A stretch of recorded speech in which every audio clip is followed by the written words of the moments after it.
Sibadi. Subscribe the channel and click on the bell icon to receive the notification. Hello students, how are you? Welcome to my YouTube channel Commerce Sibadi. విద్యార్థులారా, ఈరోజు నేను మీకోసం ఒక మంచి టాపిక్తో మీ ముందుకు వచ్చాను. మీ ఫైనల్ ఇయర్ ఎగ్జామ్లో తప్పకుండా అడిగే క్వశ్చన్కి సంబంధించి ఈరోజు నేను మీతో మాట్లాడబోతున్నాను.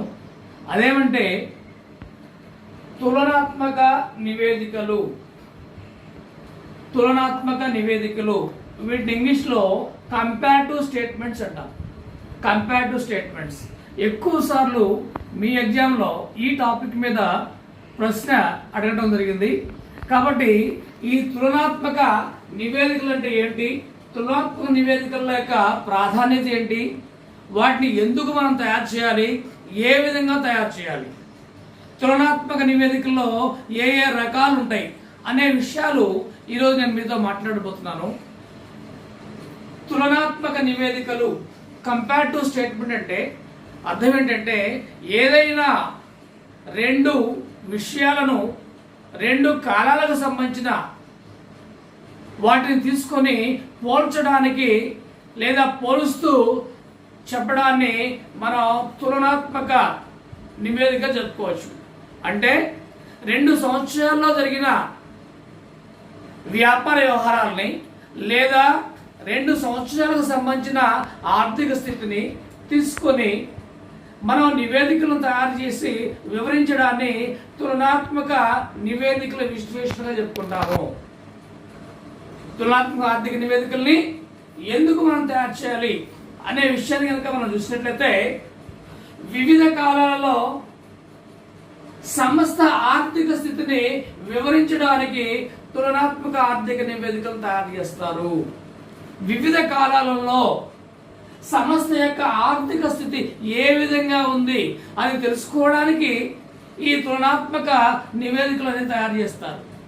Comparative statements are to be prepared to know or to explain the financial position of a company in 2 periods.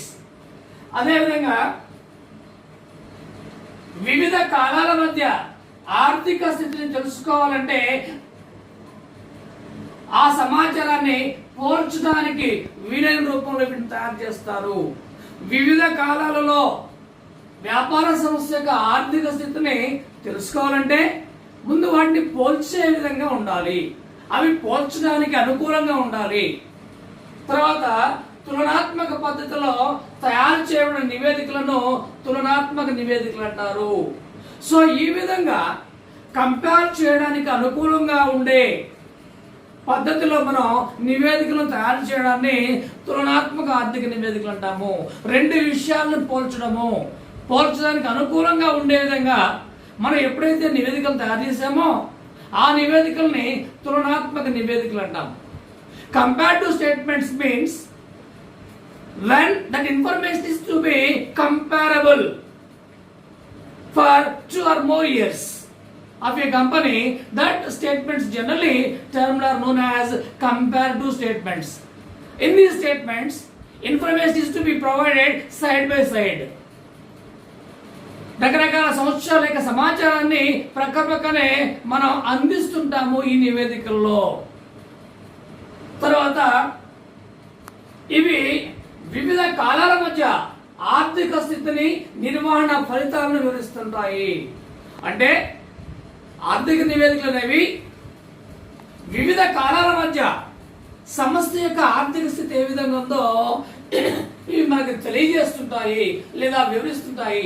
These comparative statements are analysed the financial position of a company in 2 periods. So for example, take financial year 2015 and 16. 2015-16 ఆర్థిక సంవత్సరం తీసుకోండి. ఆర్థిక సంవత్సరం 2015లో ఎలా ఉన్నాం, మనం 16లో ఎలా ఉన్నాం, తేడా ఏ విధంగా ఉంది అనేది ఈ నివేదికలు మనకి వివరిస్తుంటాయి. అదేవిధంగా ఆర్థిక నివేదికల తయారీలో గణక సూత్రాలను ఎలాంటి మార్పులు చేయకుండా ఉపయోగించాలి. అంటే ఆర్థిక నివేదికలు మనం తయారు చేసేటప్పుడు మనకున్న గణక సూత్రాలను ఏ విధంగా మార్చకుండా వినియోగించాలి, ఎలాంటి మార్పులు చేయకుండా వినియోగించాలి. It means while you are preparing financial statements, the general accounting principles are not to be changed. Those principles are to be followed as it is accordingly. We cannot divert to the existing accounting principles. తర్వాత తులనాత్మక నివేదికల్లో మొత్తం 5 వర్షాలు ఉంటాయి. విద్యార్థులారా, మనం తులనాత్మక ఆర్థిక నివేదికలు తయారు చేసినట్లయితే దాని నమూనాను మనం గమనిస్తే దాంట్లో మొత్తం 5 వర్షాలు ఉంటాయి. When we see the pro forma of financial statements, and there are 5 columns in financial statements. By using all those 5 columns, we may compare the information of a company between one and other year, or one time and other time. విద్యార్థులారా, ఈ 5 వర్షాలని ఉపయోగించి 2 కాలాల మధ్య ఉన్న సమాచారాన్ని మనం compare చేస్తుంటాము, పోలుస్తుంటాము. దాని యొక్క నమూనా ఈ విధంగా ఉంటుంది. చూడండి విద్యార్థులారా, తులనాత్మక నివేదిక నమూనా ఈ విధంగా ఉంటుంది. మొదటి వరుసలో ఆస్తి పట్టి లేదా ఆదాయ నివేదిక ఏదైతే అది దాని యొక్క వివరాలు రాస్తాం. అంటే ఇక్కడ ఆస్తి పట్టి అనుకోండి, ఆస్తులు అప్పుల వివరాలు రాస్తాం. లేదా ఆదాయ నివేదిక అనుకోండి, దాంట్లో వచ్చిన ఆదాయాలు లేదా ఖర్చులు రాస్తాం. తర్వాత రెండో వరుసలో ఆస్తి అప్పులు లేదా ఆదాయ నివేదిక మొదటి సంవత్సరానికి సంబంధించిన మొత్తాలు రాస్తాం. అంటే ఈ కాలంలో ఫర్ ఎగ్జాంపుల్ 2015-16 తీసుకుందాం. సో 2015 మొదటి సంవత్సరం. సో 2015 సంబంధించిన వివరాలు ఇక్కడ రాస్తాం. తర్వాత మూడో వరుసలో ఆస్తుల పట్టి లేదా ఆదాయ నివేదికకు సంబంధించిన రెండవ సంవత్సర మొత్తాలు రాస్తాం. అంటే ఇది మూడో వరుస. ఇందులో రెండవ సంవత్సరం అంటే 2016 సంవత్సరం సంబంధించిన వివరాలు రాస్తుంటాం. తర్వాత నాలుగో వరుసలో ఆస్తుల పట్టి లేదా ఆదాయ నివేదిక యొక్క మొత్తాల్లో వచ్చిన మార్పును రాస్తాం. మొత్తాల్లో వచ్చిన మార్పులు ఉదాహరణకి ఇది ఆస్తుల పట్టి అనుకున్నాము. ప్రస్తుత ఆస్తుల్లో చేతిలో నగదు ఫస్ట్ ఇయర్ ఉదాహరణకి మనకి 10,000 రూపాయలు ఉన్నాయి. సెకండ్ ఇయర్లో 20,000 రూపాయలు అయినాయి. ఇప్పుడు మార్పు చూద్దాం. మార్పు ఏంటి? ఫస్ట్ ఇయర్ 10,000, సెకండ్ ఇయర్ 20,000 అయింది. సో మార్పు 10,000 రూపాయలు. కాబట్టి 4వ వరుసలో మొత్తాల్లో వచ్చిన అంటే ఈ 2 సంవత్సరాల మొత్తంలో వచ్చిన మార్పును లెక్కిస్తాము లేదా రాస్తాము. అదేవిధంగా 5వ వరుసలో మొత్తాల్లో వచ్చిన మార్పు శాతాన్ని చూపెడతాం. అంటే ఈ మార్పు 10,000 కదా, దీని యొక్క శాతాన్ని ఇక్కడ లెక్కిస్తాం. ఈ శాతం వస్తుంది మార్పు divided by first year amount into 100. మార్పు అంటే 10,000 రూపాయలు మనకు మారింది, divide by first year amount మనలో ఇక్కడ 10,000 ఇంటూ 100 అంటే మనకి మార్పు శాతము 100% అన్నమాట.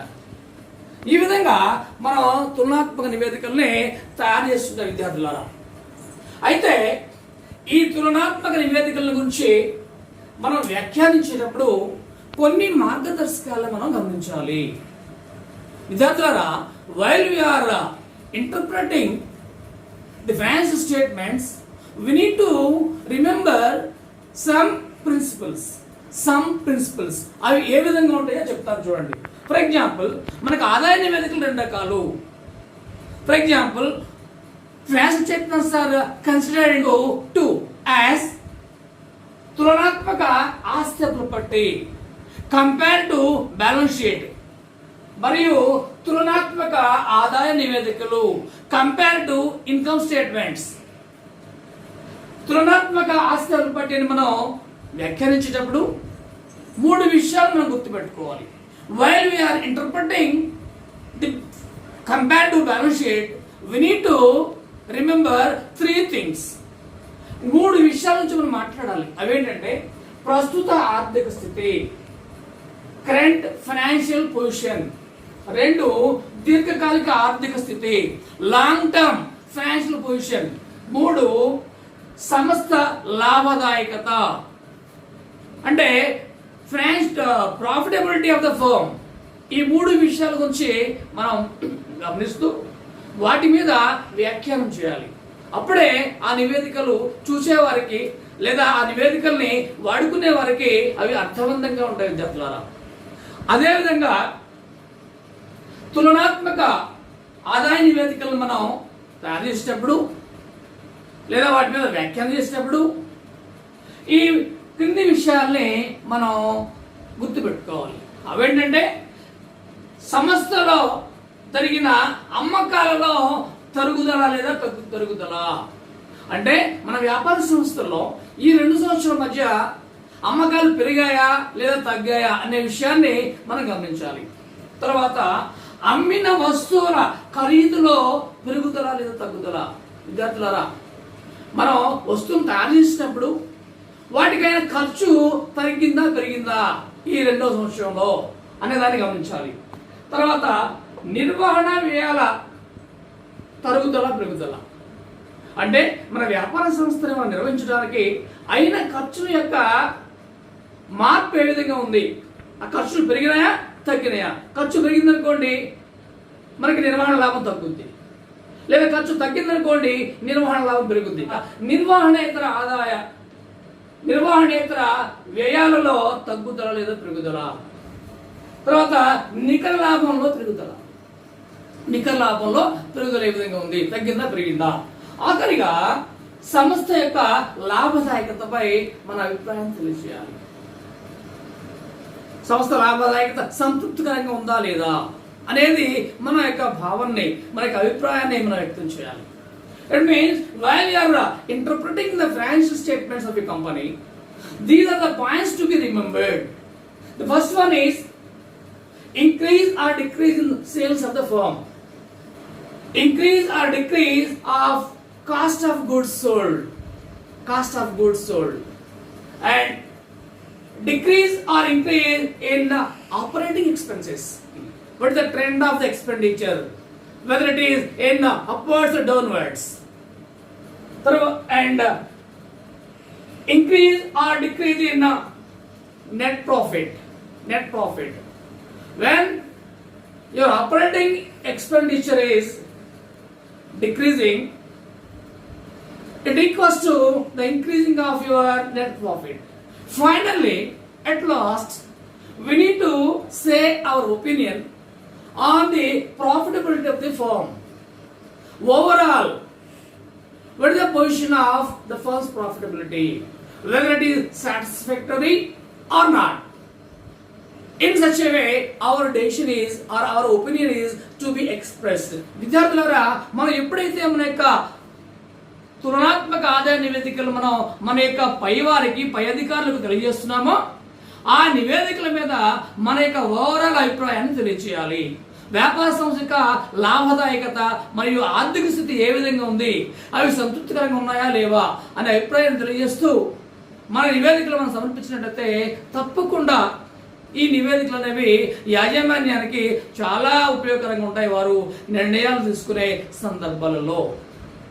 ఈరోజు ఈ వీడియోలో తులనాత్మక ఆర్థిక నివేదికలు అంటే ఏంటో చూసాం మనం. అవి 2 రకాలు: తులనాత్మక ఆస్తులను బట్టి తులనాత్మక ఆర్థిక నివేదికలు. అదేవిధంగా తులనాత్మక నివేదికలో ఉండే కాలమ్స్ ఏంటో చూసాం. మొత్తం 5 వరుసలు ఉంటాయి. వివరాలు, first year amount, second year amount, మార్పు మొత్తము, ఆ మొత్తానికి మార్పు శాతము. మరొక వీడియోలో ఈ తులనాత్మక నివేదికల్లో అడుగుతారు క్వశ్చన్ ఎలా ఉంటుంది, వాటిని ఏ విధంగా మనం సాల్వ్ చేయాలి అనే విషయంతో మీ ముందుకు వస్తాను. అప్పటి వరకు మన ఈ కామర్స్ ఈ బడి అనే ఛానల్లో ఉన్న మీకు సంబంధించిన వీడియో చూస్తూ మనం చేస్తాను.